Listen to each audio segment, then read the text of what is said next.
Dad, can you explain again what we're doing? Yeah, because even though we're almost to the destination that's way out of the city, I have no clue about the very simple act we're about to perform. A lot of kids have monstrously low attention spans. Russ was probably told about the point of their trip before they left, and then he forgot because he didn't care. This type of thing also happened to me all the time as a kid. There is no way the car could keep pace with the truck while driving underneath it like this. It would have already been hit by the back tires and flung out, or would have plowed into the front tires and either been flung out or possibly even crushed. However, you say, this is a silly comedy, so this is unsinnable. And I say, A, this isn't funny, which cancels out the comedy argument. And B, have you watched this channel before? Also, why is the truck staying in the left lane on a 2-lane road? For all he knows, he's already passed the Griswolds. Because there's a snowplow up ahead on the right side of the road that the truck has to pass. Is it just me, or are they intentionally avoiding where the trees are? I know Clark wants to get out in nature and all that, but he's wandering out into the great white open, right past all the actual trees. Clark is looking for a specific tree that fits his tastes. The ones you're pointing out probably aren't good enough for him. If the sap was this bad, how'd he get his pajamas on? He could have easily done this with the help of Ellen. Oh no, my hands are sticking to everything. And I don't know how to put this sweatshirt on without it. If only there was a solution. I have an idea. Closing my fists. Put a hand in the sleeve. Other hand in the other hand in the other sleeve.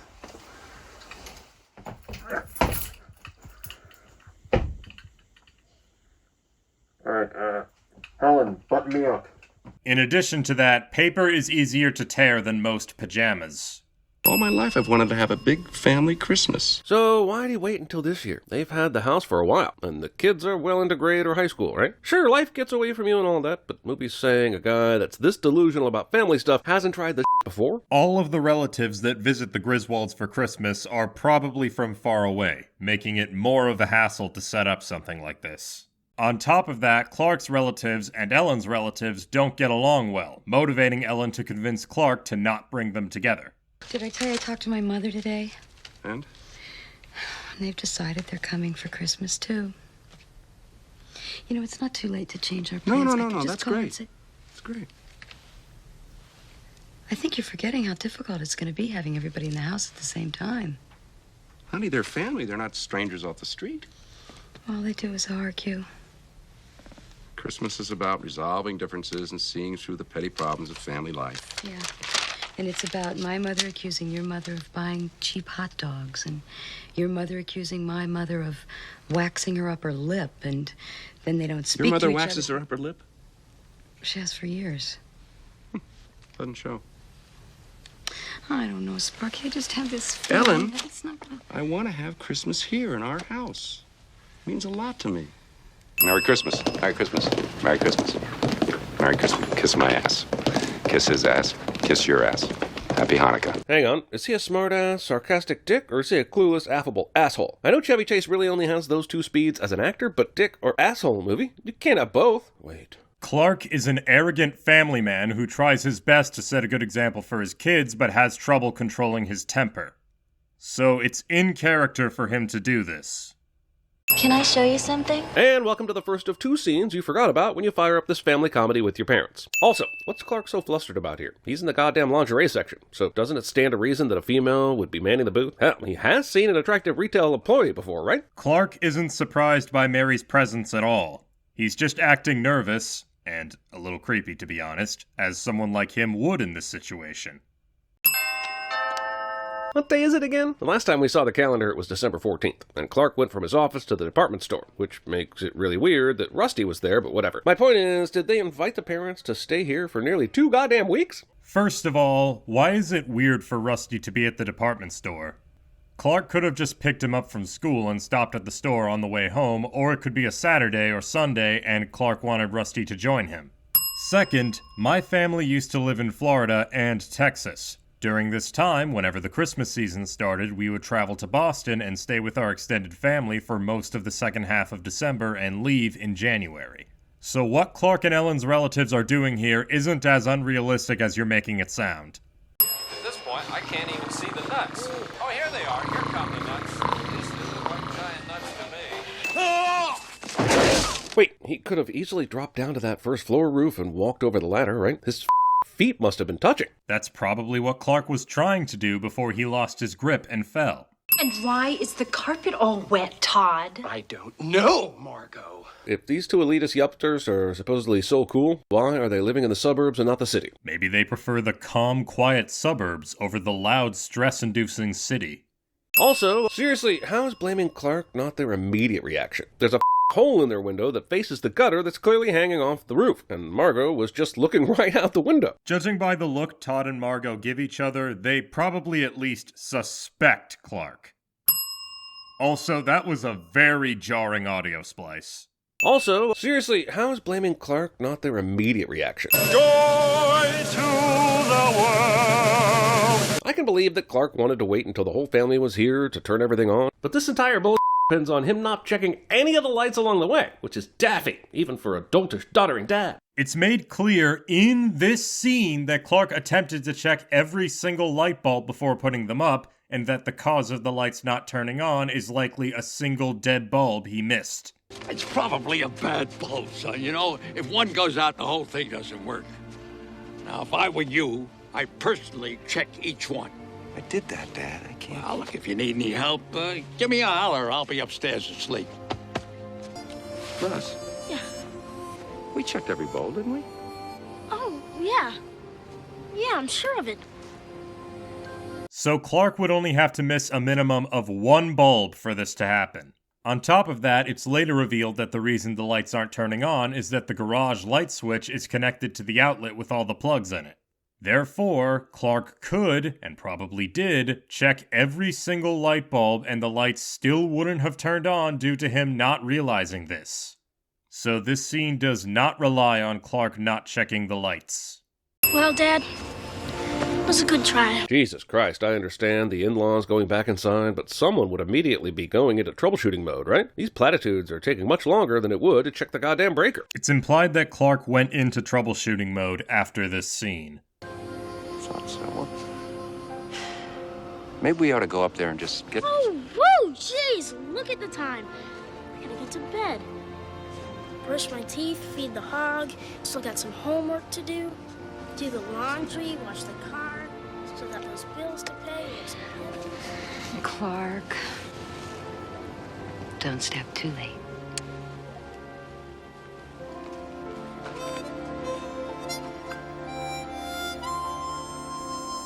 Nobody helped him because everybody else was tired and not as invested in the lights as Clark is. I'm kind of sick of referring to these absurdly large moons as Bruce Almighty moons. So, because this looks like it's about to hit the Earth, I'm gonna call this motherfucker the Melancholia Moon. Here is a very real picture of the moon courtesy of the Birdman. Hilarity ensues, I know, but this setup is unbelievable. First off, who closes an open attic without asking if there's someone up there? Even the biggest asshole in the universe wouldn't do this. Like, Kim Jong-un wouldn't even do this to his uncle. Second, why can't Clark say anything? It's not like he's gonna give away the secret location of the gifts. They're hidden in that little crack that's impossible to find. Clark tries to call someone for help in the clip you're showing. Hey. Hey. Hello? Russ!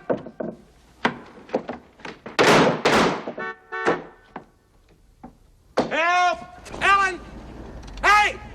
Ellen! Creates a surface 500 times more slippery than any cooking oil. I know there are certain kitchen machines that need lubricant, but why would you make it this slippery for it to be effective? The parts would be flying off left and right in the dishwasher. Clark says that his company has been working on this kitchen lubricant.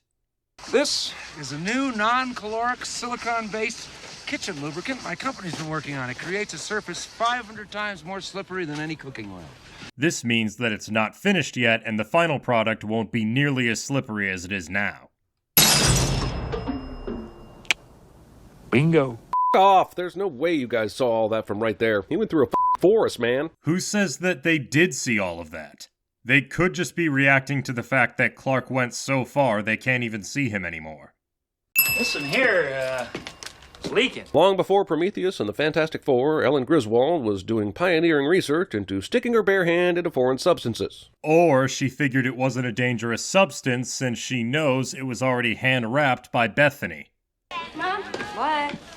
this box is meowing. Let me see it.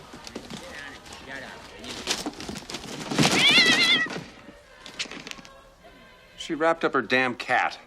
Take it in the kitchen and open it up. Then we'll have a cat running around the You house. can't leave it in the box. Why would somebody wrap up a cat in a box? She gets confused, Rusty. She's old. She and Uncle Louis don't have much money, so she takes things from around the house, wraps them up, gives them away as presents. Great. Can't wait to see what I got. Listen here, it's leaking.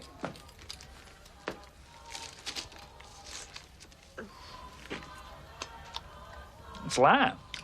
That would be her Jell-O mold. I'll take it, Eddie. It's not the chair, it's some kind of gas coming from the sewer. Then he just leaves? I'm assuming Clark Griswold isn't going to be arrested with Jane Fonda and Sam Waterston in D.C. over climate control protests anytime soon. Clark knows that it's only dangerous if someone lights a match nearby, and that if he reports this to anybody, he could face legal trouble. What are you looking at? Oh, the silent majesty of a winter's morn, the clean, cool chill of the holiday air, and an asshole in his bathrobe emptying a chemical toilet into my sewer. Shitter was full! Ah, yeah. You checked our shitters, honey? Clark, please. He doesn't know any better. You ought to know it's illegal. It's a storm sewer. If it fills with gas, I pity the person who lights a match within 10 yards of it. That ain't the friggin' Christmas star, Grizz. It's a lighter in the sewage treatment plant. Sewer gas. Don't drop that! Your bonus. My bonus. This is such a bonehead move. Doesn't matter how much of an actual check would be here. There's no way Clark would immediately share that with the entire family. Why not? Clark intends to spend the entirety of the bonus for his family, so why wouldn't he tell them the amount of money he got? The big question is, what are you going to do with that big bonus check? You're going to blow it on yourself, I hope. Me? Heck no. Take a look at this.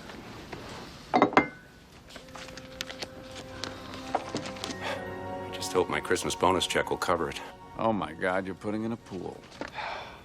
With this bonus check, I'm putting in a swimming pool. So even Ellen didn't know? I'm not saying you have to tell your wife everything, but maybe mention that you're going to tear up the backyard and put in something that will take the value of the house down quite a bit, or at least limit your resale to a more niche clientele. Maybe Clark already told Ellen, and she's just playing along for everyone else.